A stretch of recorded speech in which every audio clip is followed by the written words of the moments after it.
Hello!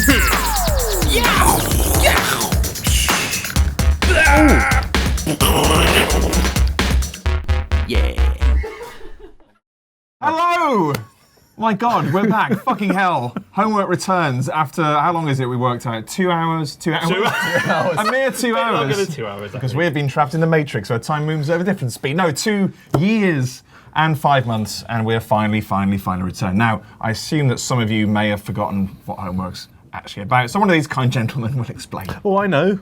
You've got to do your homework, haven't you? So there's a game, there's a film, and there's a challenge. That's it. That's it. Very simple. All based around a common theme. And we designate a game and a film and a challenge, and then we ask you to all do the same things at home, and then you report back to us, and then we talk about our thoughts and we share our feelings. Seamlessly, what's the theme this week, Dan? Well, aptly enough, I think this is for the first time actually, because I think we're counting this as a new series, aren't we? Yeah. So, we've got a second series. We've got a second series. We've got recommissioned. Give us a second series. The difficult second series. And we decided, well, rather than let other people pick, as we usually do, we're going to choose it ourselves, and aptly enough, we went with comebacks. Because why not? Because why not? Because why not? Because it's a comeback for us, and we thought, okay. And we also chose the game and the film as well. We did, yeah. So flying in the face of tradition, but we just thought, let's get it back on the road first, see if it works, and then if all goes to plan, and so far it's going excellently. We came out swinging, didn't we? We really did. and that's it really. So we did report that we were coming back online at first, and we had a great response to those people who have been campaigning for us to come back for quite a while, including people like Skinflint Gamer, who said, "Great news, the only homework I ever liked." Yeah. And IGN's Gav Murphy, who tells us that he used to love watching the show while doing the dishes. Nice. So yeah, hopefully your household chores will once again be enhanced by our witless banter. So because we went with comebacks as a theme, I think you chose the film, didn't you? I did. So do you want to say the film now, or are we going to talk game first? Do it all. Let's do it all. Yeah. Let's give people a rundown so they know what they've got to look forward to. Okay, later on in the show we'll be talking about Rogue Legacy, which is a dungeon crawler on PS Vita and PS4 and PS4 and PC and Xbox and everything. I did not know it was on Xbox. It's as well. on everything. And after that, we're going to be talking about Terminator Genitals. Genisys, however you pronounce it. And then after that, a surprise challenge inspired by the movie of our choice. But I'm very excited. On that later. First of all, though, it's our game, Rogue Legacy. Rogue Legacy. What a wonderful game. First comment comes from William McKellar, who says, Oh, he's put Rouge Legacy. Different game, mate.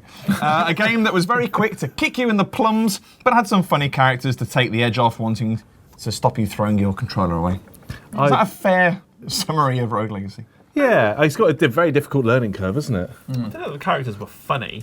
Were they? Well, if you consider disabilities funny. Yeah, which I do.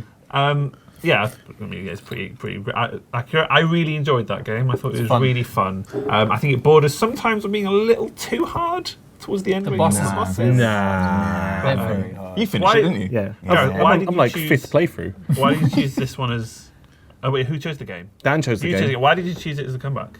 Because it's a game almost entirely about comebacks. The whole idea that when your character dies, you are then succeeded. Yeah, that legacy aspect. There's a legacy aspect, yeah. So it's all about. So we haven't explained what Rogue Legacy is. We haven't. So Rogue Legacy is it's a roguelike dungeon crawler action game, kind of in the vein of something like Castlevania, I guess, where the aim is to go through a castle that's randomly shifting, which is the kind of procedural roguelike element of it.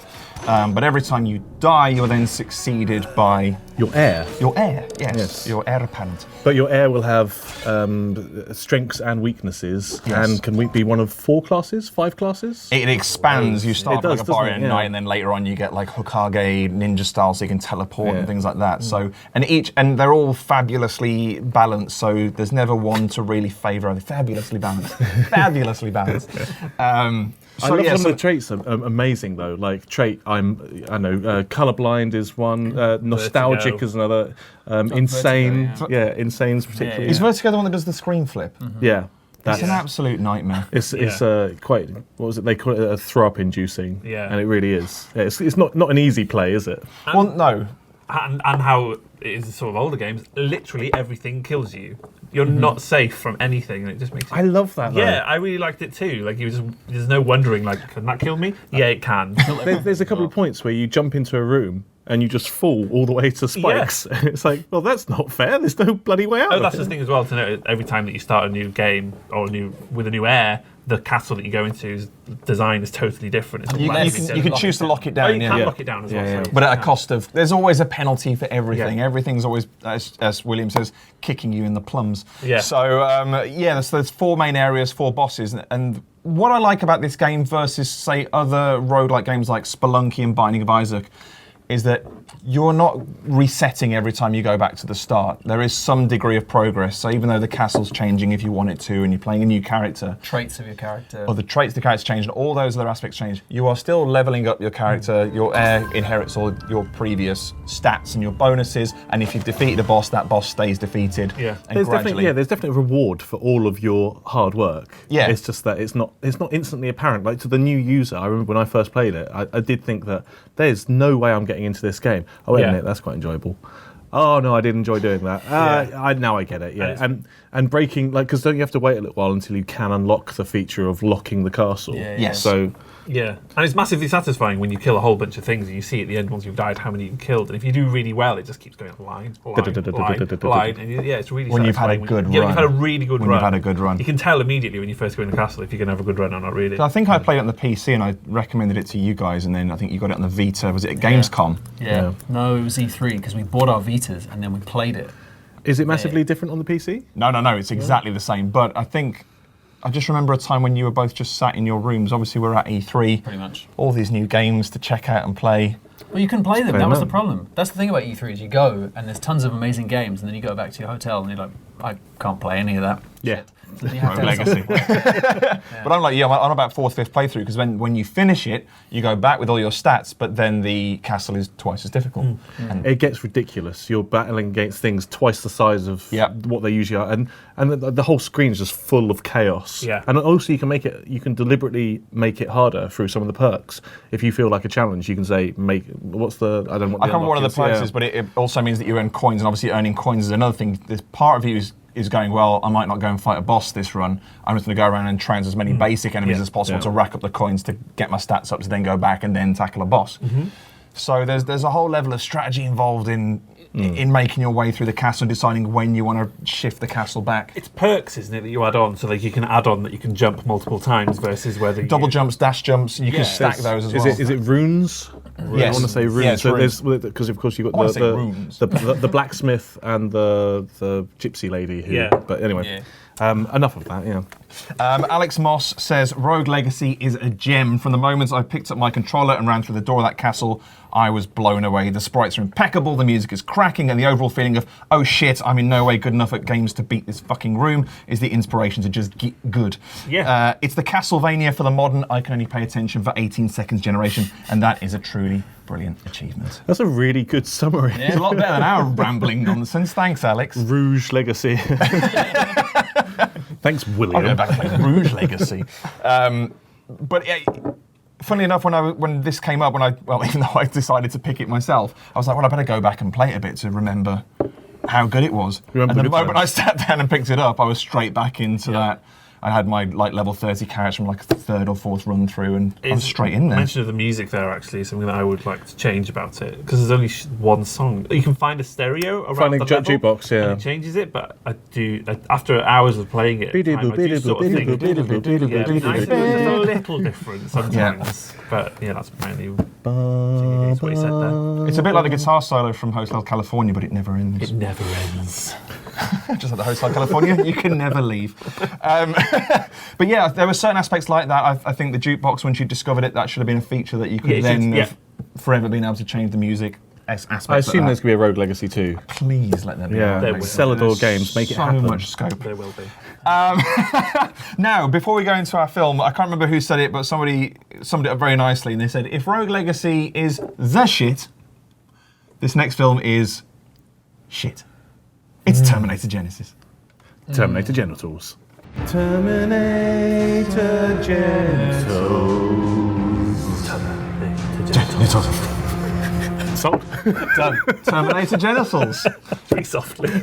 Let's start with what might be the only positive comment of this entire section. Christopher Jones says, enjoyed Terminator Genisys. Genitals. It was far removed. Terminator Genital Cysts. It was far removed from Terminator, but a good action romp. That's what I would say about it as well, to be honest. It was the action bits were good. The bit where with the bus hanging over the edge sort of thing.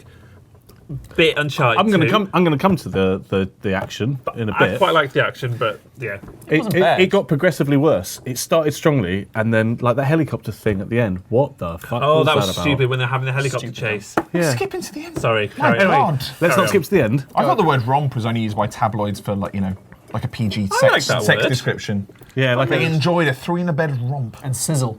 Sizzle. A romp and sizzle. Steamy. Steamy sizzle. Steamy affair full of romps. you're reading the Sunday Sport. Always. It's a quality red top. So, from what I can gather, at the start of the film, the plot of Terminator is Skynet releases bombs and then robots. In that order. In that order. I think they're not these release robots. And No. They bombed the planet, and then immediately there's an army of robots ready to enslave humanity. everywhere. Like, straight, putting them on buses. Where did the army come from? That's what I don't get. They've been underground, no? Just Not in 97. Okay, so wait a minute. It only just got to the point where it released the missiles. What I don't understand, so it was an operating platform. It's basically Windows 12. In the new film. Yeah, in the new film. In this film. In the new film, it's Google. In this film, it's Google, but Google, which has a manufacturing plant, which is all entirely tied into this. I mean, they didn't think at all. They didn't think maybe we shouldn't like link into this, like I don't know, entire World Wide Web, which could be hacked by anybody. Yeah. And that processing plant made a load of Terminators because they had spec for all that. Yeah. They had the machines which could do all of And that. they skipped straight to the liquid metal ones as Yeah. well. I mean, really, you could say it's a big load of bollocks.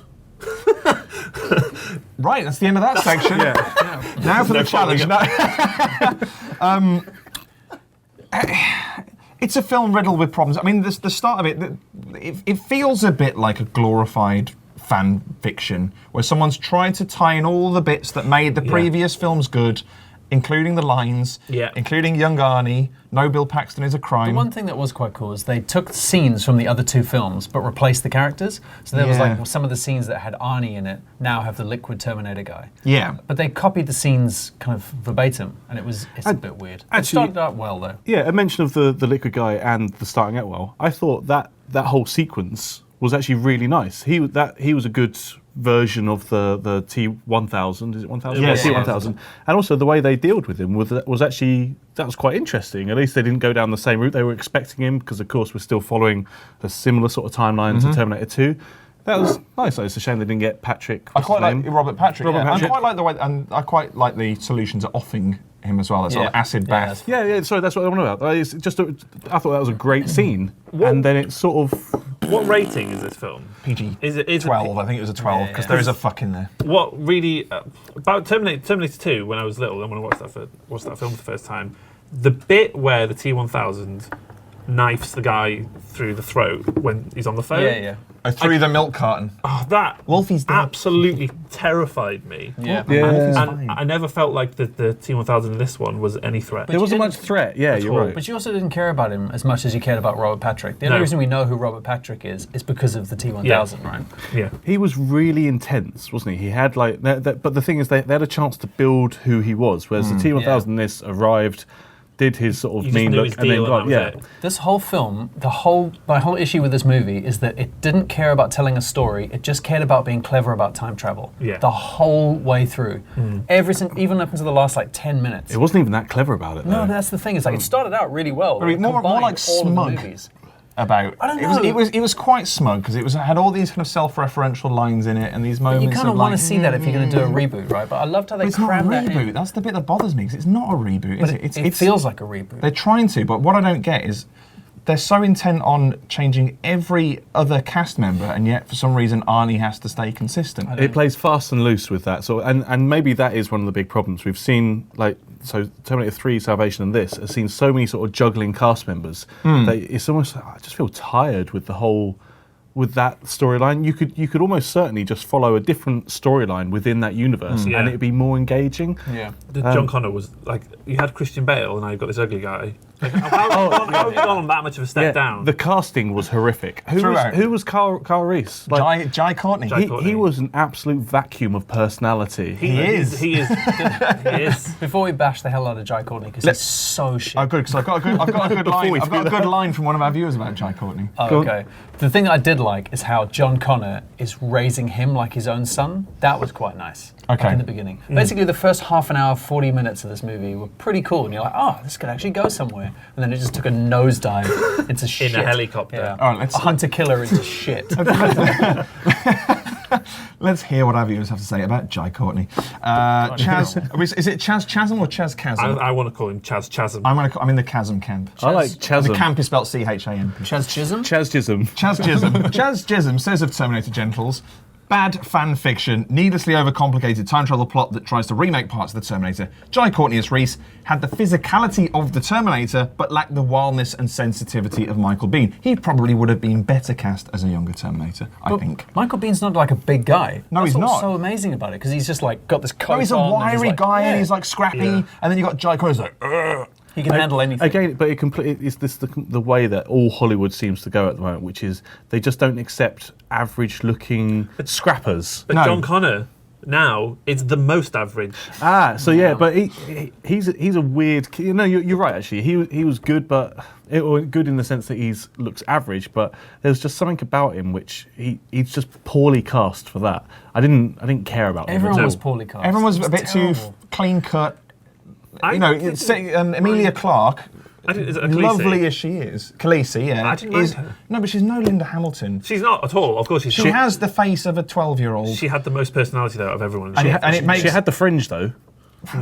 that's tough. That's character. It's tough. Okay, it's tough to get that Look, fringe. Linda Hamilton, you could buy the transition She of was her amazing. from kind of meek waitress to fucking badass Also, in you, Terminator 2. you know, you could cut your cheese on her chin. You know, she was a tough lady. cut your cheese on her chin. I don't think I've heard that phrase before. It's new. I just coined it. Just coined it. But yeah, I just couldn't get behind any of them. Like Emilia Clarke, Sarah Connor was a bit like, oh, I've seen it all before, and Yeah, she's a Come little. with me if she- you want to live. yeah, It's like, come in there if you want to live. She's a little bit smug. Ah, terrible. Yeah, a bit smug. And Jai Courtney was not there. Alex Shaw says, I'd use a time machine to go back in time to kill any casting director that considered giving Jai Courtney a break in movies. That's a Die Hard person. Wasn't he in Die Hard 5? He was, yeah, Yeah. but he was Bruce Willis's son. Oh, Yeah. Bruce Wayne. A good die to die. He's another member of that weird Australian Good bland die, actor die. conveyor belt who comes out of nowhere and suddenly appears in massive movies, like Yeah. Sam Worthington in Avatar. J.K. Yeah. Simmons as well. I don't like seeing him as Why a... is he in that Wasted. movie? I Why love does that J.K. character Simmons. exist? He didn't have any sass of the usual J.K. No. Simmons. He was just. Well, I don't like bumbling J.K. Simmons. That's not who he's supposed He to be. was a bumbling dickhead. Get out of my Shame. face. Yeah. Because the last film I watched of him was Whiplash. Incredible. Do you reckon they're obviously, you get the fan fiction thing, right? Where you feel like someone's watched all these movies and they love it, and they were like, oh no, we have to have that like doctor guy from the second one. How are we going to get him in? And they just went, Like this. why is that character in that movie? You know, like when you open blinds to have a look through, they did that with the script. Like, it just went. They goat-seed it all in, didn't they? Like a T-1000 blade in the face. Yeah, pull that anus apart and slide some lines in. Just insert JK. But it's pointless because they made it a PG-13 clearly to appeal to this younger audience, but they've just, like you say, shoehorned all these old references and not understood the reason Terminator and 2 Degrees Terminator 2 was so well received. It's because they were strong in their own right. It doesn't have the courage of its own convictions. It has to constantly call back all the time to go, hey, we remember this. Do you remember this? Do you remember this line? But it Hey, seems like most it's reboots- constantly elbowing you in the ribs not- to say, hey. But most Hollywood reboots feel like that. Like Prometheus. Reboots. Prometheus did exactly the same thing, right? Yes. It's constantly, it's just Chris Hard says that Genisys suffered from the same problems in its action sequences as the Terminator movies. Too much was going on too quickly Transformers. to be able to make... What did I say? Terminator. Shit. Too much was going on too quickly to be able to make out what was happening. This was at its worst when the T-800 jumped from the helicopter. Ash's favourite scene. It lacked the believable hand-to-liquid metal combat of T2. I love believable hand-to-liquid metal combat. This is my main complaint. A good performance by Arnie saves it from being totally unwatchable. Also, the T800 being upgraded by falling in some liquid metal. What a load of rubbish. That was. Do you know what they foreshadowed it with? Oh, it's just missing the chip technology to hold it together. Go, wow, I wonder if that will come back into it. Talking of that particular robot, one word for you, Simon. Pops. Pops! Oh my god, Pops. Why would she keep calling him Pops? That was so painful. Every time she said it, and it was so uncomfortable. Do you know what was really painful? Oh no! That was They bad. did it 4 times. And that whole and bit- it still wasn't funny. That bit where they get arrested and Bad Boys plays, and then it goes.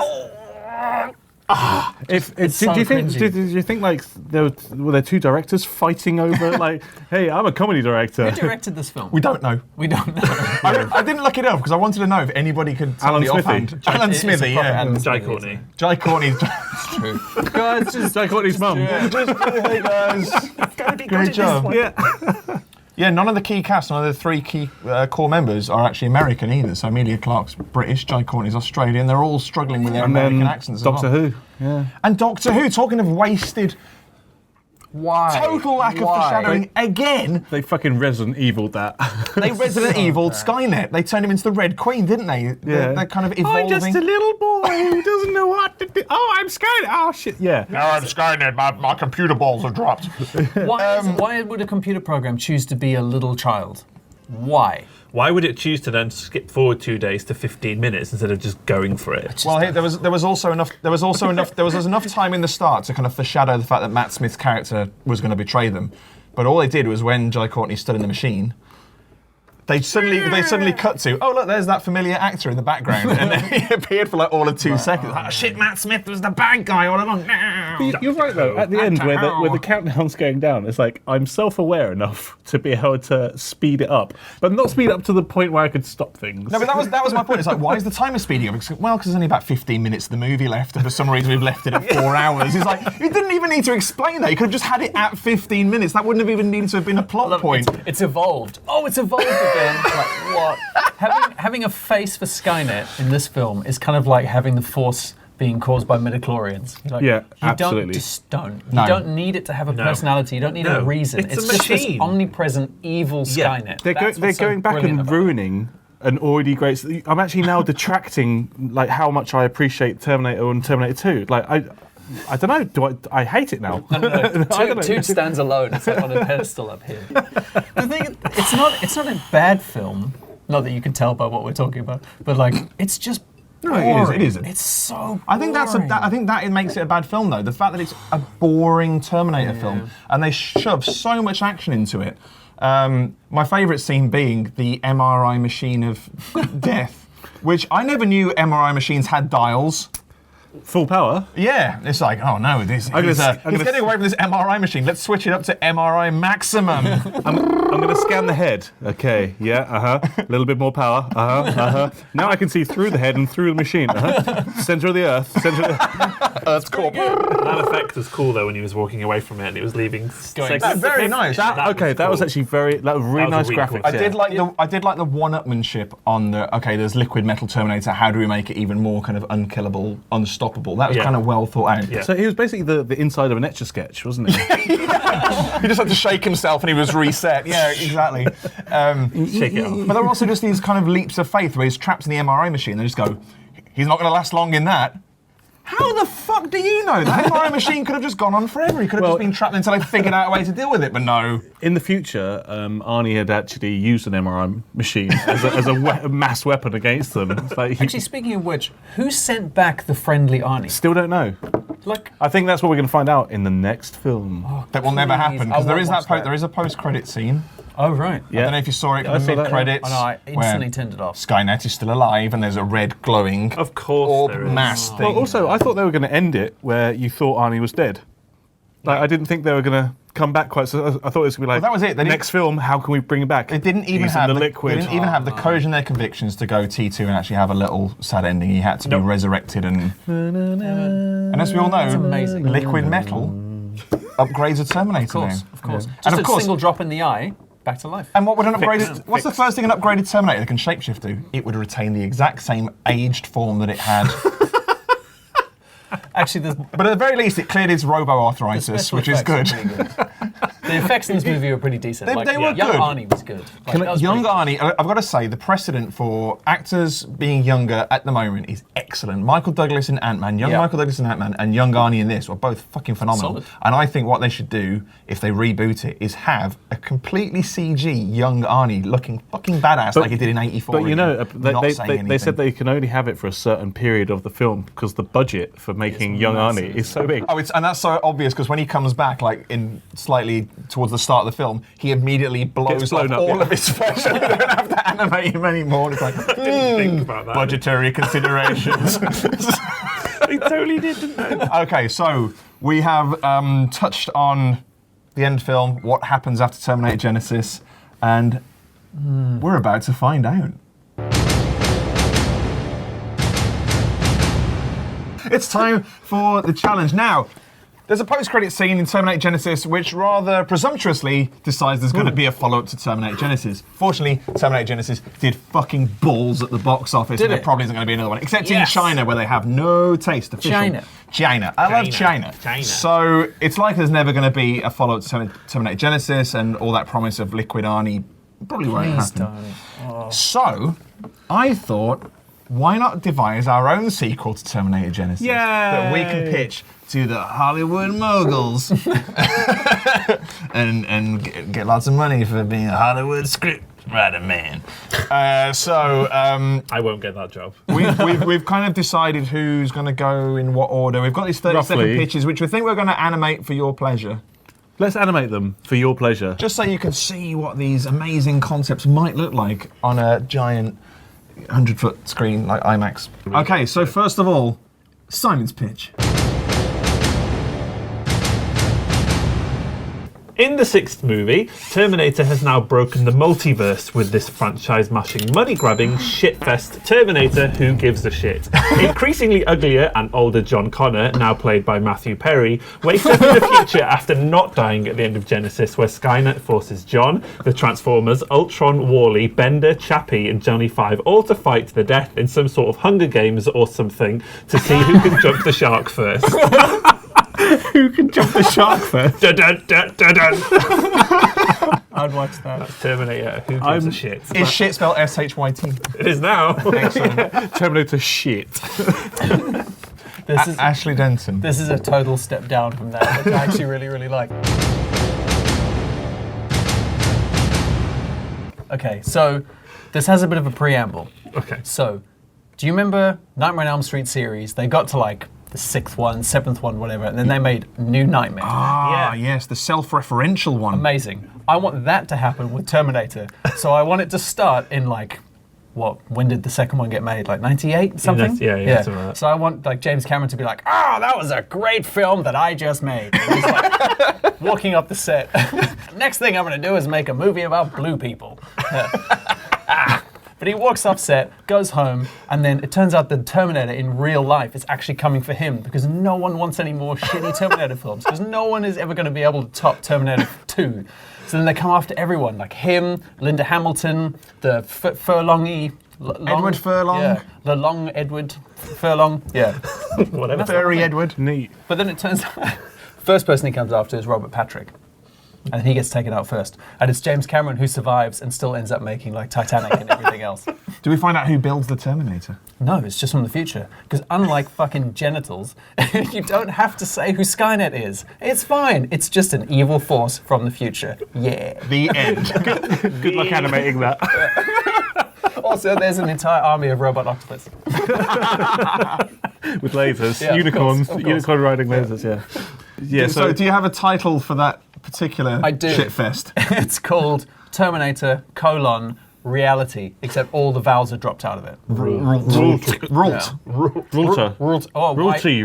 Why can stay? Rulty. Why not? Yeah. Okay. Rulty. Because why not? Yeah, because fuck it. Terminator Rulty. Right, okay, here we go. So the title, Terminator Shanghai Lads.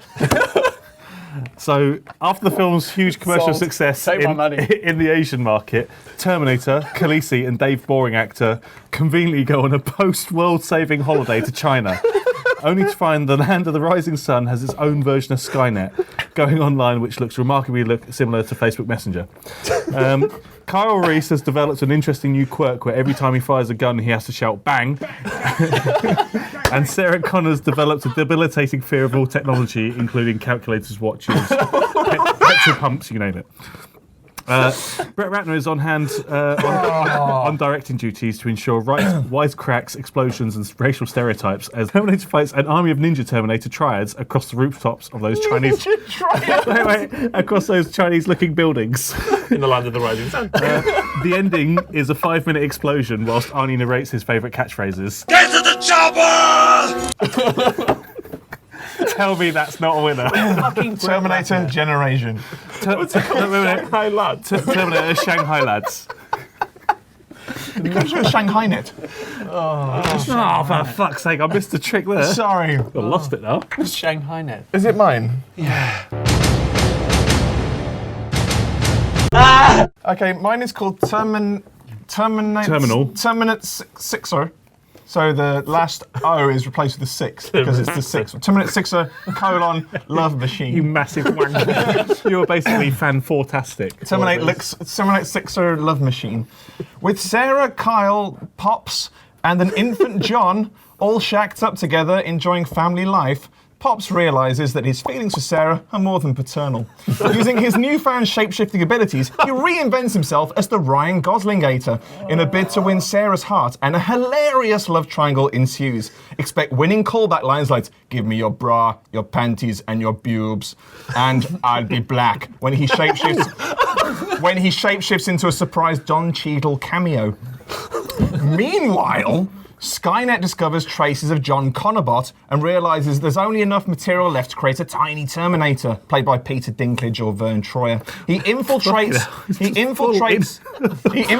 the Connor Reese household disguised as a Furby, and love rivals Kyle and the Goslingator, still voiced by Schwarzenegger, have to set aside their differences to save young John from the Terminator. Oh. How does it all work out? Give me $200 million and I'll tell you. Jesus Christ. I mean, you insulted everything. So I think we should throw it open to producer Nick first. The man behind the camera, newest comic creation. Nick, the cameraman producer guy. Hi, Nick. Wow. You're not mute. This is like Blue Peter. You may as well nod the camera nod, Yeah, hang on. Seamless. Brilliant. He's nodding.